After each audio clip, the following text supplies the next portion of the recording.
Bueno, pues en este video hablaremos sobre la importancia de los movimientos a partir de la dinámica de Newton.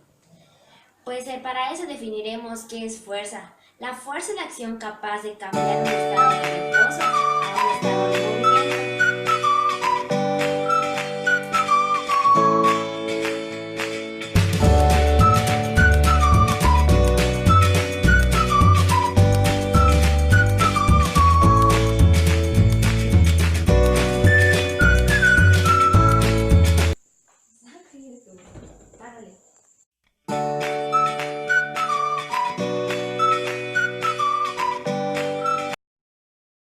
Aquí tenemos un ejemplo de un objeto en reposo y cuando viene una fuerza de contacto que se ejercita hacia él y hace que se deslice.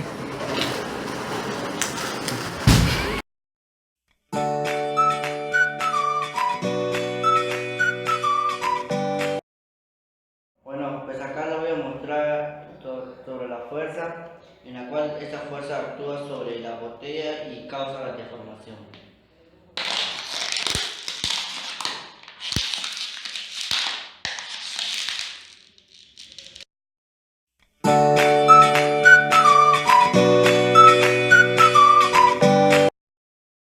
Bueno, pues acá tengo un puño de canicas en la cual acá es la fuerza de contacto en la que dos cuerpos chocan y cambian de dirección. Así las canicas se dispersan al momento de se dispersan y cambian de dirección al momento de chocar con la pared.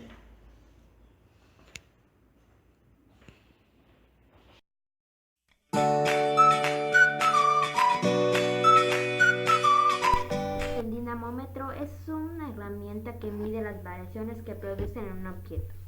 El dinamómetro, la elasticidad de un muelle o resorte previamente calibrado, permite calcular el peso de un cuerpo o realizar la medición de una fuerza específica en un objeto determinado.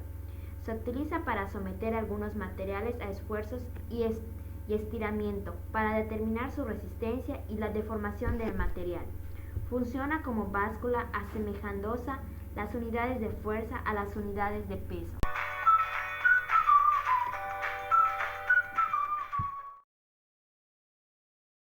Unidades de medición de fuerza en diferentes sistemas: SI, Newton, CGS, DINA, inglés, libre y fuerza.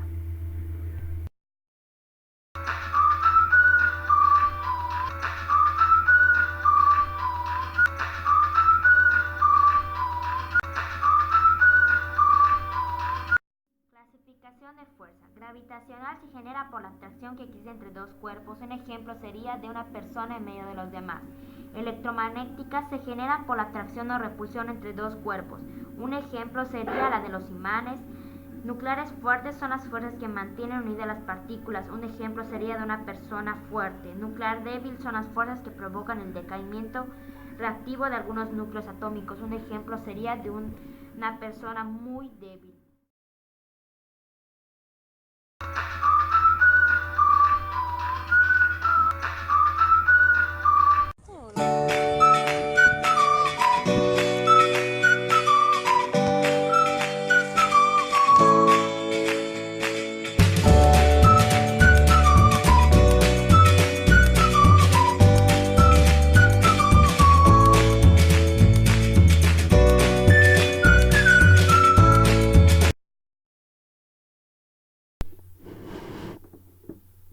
La masa de un cuerpo es la cantidad de materia que posee, mientras que el peso es la fuerza con la que caen los cuerpos, debido a la fuerza de gravedad. La masa es una magnitud escalar y el peso es una magnitud vectorial.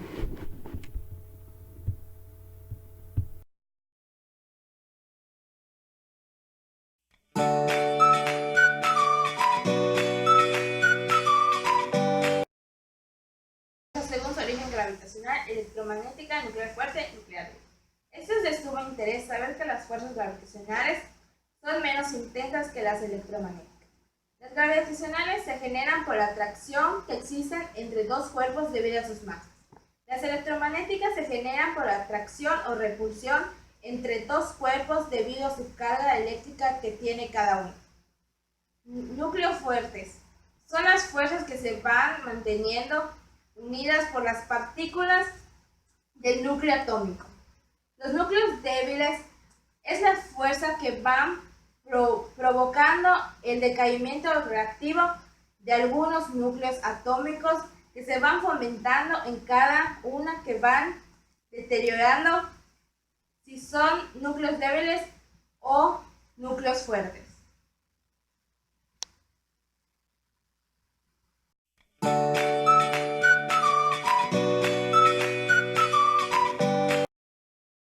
Entre la fuerza de contacto y distancia.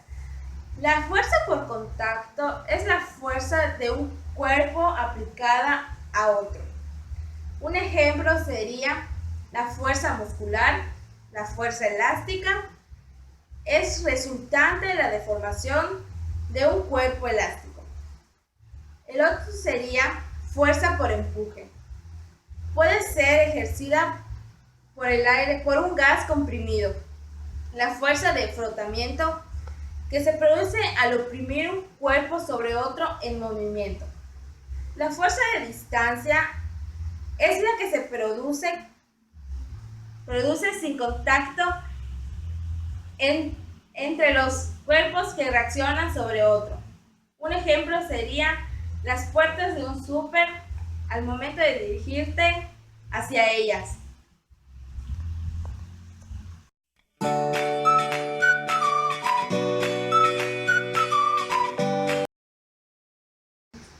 Y ahora, fuerza de fricción. La fuerza de fricción es cuando un cuerpo se mueve sobre otra superficie que genera fuerza de rozamiento. Existen dos tipos de fuerza. Una de ellas es la estática. Eso quiere decir, es la fuerza que se opone de un cuerpo al deslizarse. La otra sería la dinámica. Es la fuerza que se opone al deslizamiento y su magnitud es menor a la de la estática.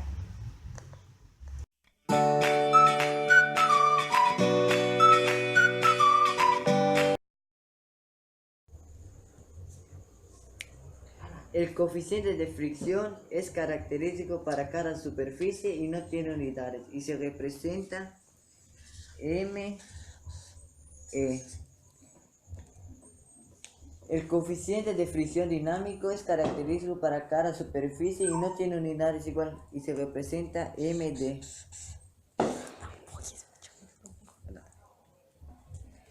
ME es para la fricción estática y MD para la fricción dinámica. Y ya está.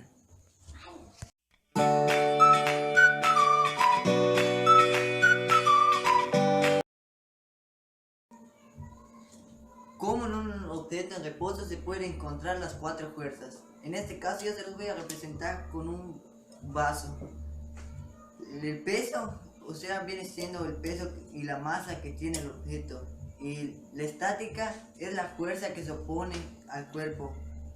Y la dinámica es la fuerza que se opone al deslizamiento. O sea, como yo voy a representar que estoy haciendo una fuerza con esto, pero siempre va a oponerse la fricción que tiene la mesa o la superficie que te encuentra apoyada. Y la normal es la fuerza en la que se ejerce en donde está apoyado el objeto. En este caso viene siendo igual la mesa. Si un cuerpo se encuentra horizontalmente, la normal es igual al peso que tiene el vaso.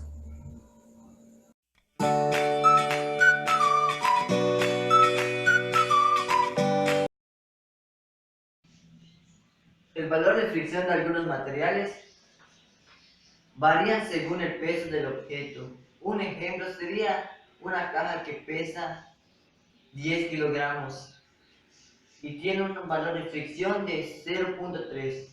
Aquí un ejemplo también podría ser un bote y un celular. El bote tiene más peso que el celular. Pero, ¿cómo se obtiene el coeficiente de fricción? Aquí les mostraré un ejemplo. ¿Cuál será la fuerza necesaria para que un cuerpo de 800 newton se deslice horizontalmente a velocidad constante sobre una superficie que tiene un coeficiente de fricción dinámico de 0.25. Aquí ponemos 800, que es el peso, y md, que es 0.25, es la fricción dinámica. Y con esto solo hacemos esto, lo representamos md igual a 800 por 0.25 y me da un resultado de 200 newton. Y sería eso, la fricción estática sobre dos superficies. Les mostraré un ejemplo sobre la fricción estática sobre dos superficies. Un bloque de madera de 30 newton es desplazada con una fuerza de 16 newton sobre una superficie horizontal de madera. ¿Cuál será el coeficiente de fricción estática entre dos superficies? Primero ponemos el peso, igual a newton, igual a 30 newton. Después ponemos la fórmula, que es Fe igual a Fe entre newton. Ya que tenemos esto, solo simplificamos. Fe igual a 16 newton entre 30 y me da un resultado de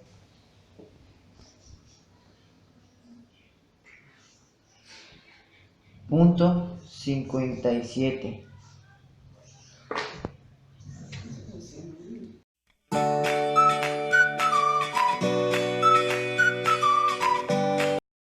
¿Cuál es el uso del cinturón de seguridad cuando conduces un auto?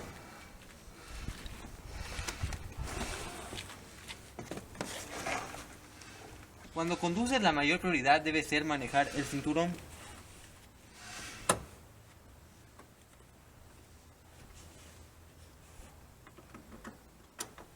Esto es indispensable por muchas razones, dado que si la policía te pilla sin tener el cinturón, puede condenarte a una multa de una cantidad indescriptible. Claro, es importante porque evita los accidentes y que el riesgo que puede sufrir que se lleva a cabo no llevar el cinturón en ese momento. Al manejar se debe siempre, como he dicho, llevar el cinturón, ya que en caso de no hacer las causas pueden ser muy leves. Proceder a encender el vehículo.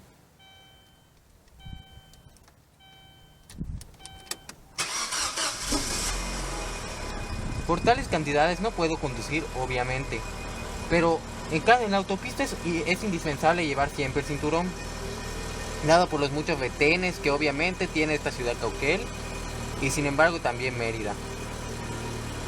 Obviamente quisiera darles la muestra de cómo conducir y todo eso, pero sin embargo no poseo licencia, así que será para otra ocasión. Cinturón de seguridad para prevenir accidentes en caso de que el automóvil frene de una forma inesperada, o también en caso de que pase la policía en un retén. Claro, para evitar pagar esa multa de cierta cantidad de dinero. La primera ley de Newton, conocida como ley de inercia, que nos dice que si sobre un cuerpo no actúa ningún otro, este permanecerá inerte indefinidamente moviéndose en línea recta con velocidad constante, incluido el estado de reposo, que equivale a la velocidad cero. Como sabemos, el movimiento sobre la relatividad depende de cuál sea lo que describe el movimiento. Es decir, para un pasajero en un tren, el interventor viene caminando lentamente por el camino del tren, mientras que para alguien que ve pasar el tren desde la antena de la estación, el interventor está en movimiento a una velocidad cero. Se necesita coordinar el sistema de referencia que dice el movimiento. La primera ley de Newton sirve para definir un tipo especial de sistema referencial, también conocido como sistema de referencia inercial, como de los que observan en un cuerpo, no observa ninguna fuerza, se mueve con velocidad constante. O ley de acción y reacción de Newton establece que un cuerpo ejerce una fuerza sobre otro cuerpo, el segundo ejercerá una fuerza mayor, y en sentido contrario. Una fuerza se conoce como acción y la otra como reacción. Ninguna de las dos puede existir sin la otra. Además, las fuerzas de flexión nunca pueden equilibrarse porque actúan sobre cuerpos diferentes. Una componente importante es que las fuerzas se presentan en parejas de acción y reacción y que la fuerza de reacción es igual a la fuerza de reacción sobre la magnitud y de reacción, pero tiene un sentido contrario.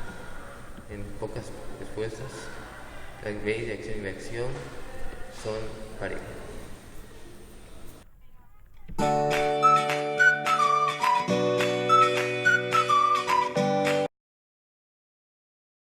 Diagrama de cuerpo libre y un ejemplo para entenderlo mejor. Diagrama de cuerpo libre es una de las herramientas más poderosas con el que contamos para estudiar el movimiento de un sistema dado. Consiste en la elaboración de un esquema que muestra las fuerzas externas que actúan sobre el objeto de estudio. Ahora les diré cómo dibujar el diagrama de cuerpo libre. Ahora bien, les daré un ejemplo para entenderlo mucho mejor. En una planta de construcción, sobre una rampa inclinada rugosa, mediante la aplicación de una fuerza horizontal sobre la caja. ¿Cómo se moverá la caja? Número 1. Definir el objeto de estudio, en este caso está la caja, y aislarlo de su entorno. Primero, para construir un diagrama de cuerpo libre, es elegir el objeto de estudio. Es conveniente definir una frontera que encierre el objeto, que permitirá diferenciar entre el objeto y su entorno. Número 2. Identificar las fuerzas externas físicas que actúan sobre el objeto de estudio. En este paso se deben identificar todas las fuerzas externas físicas revelantes que actúan sobre el objeto. Dibujar indicando de qué punto actúan y darle su nombre o valor a estas fuerzas que son ejercidas sobre el objeto de estudio, debido a agentes externos que están afuera de la frontera. En este caso, las fuerzas que actúan sobre la caja son su peso W, que ejerce la Tierra debido al jalón gravitacional y que actúa en el centro de masa del objeto. La fuerza normal N, que ejerce el plano inclinado que actúa en la base de la caja, de manera perpendicular a la superficie de contacto. La fuerza de fricción F,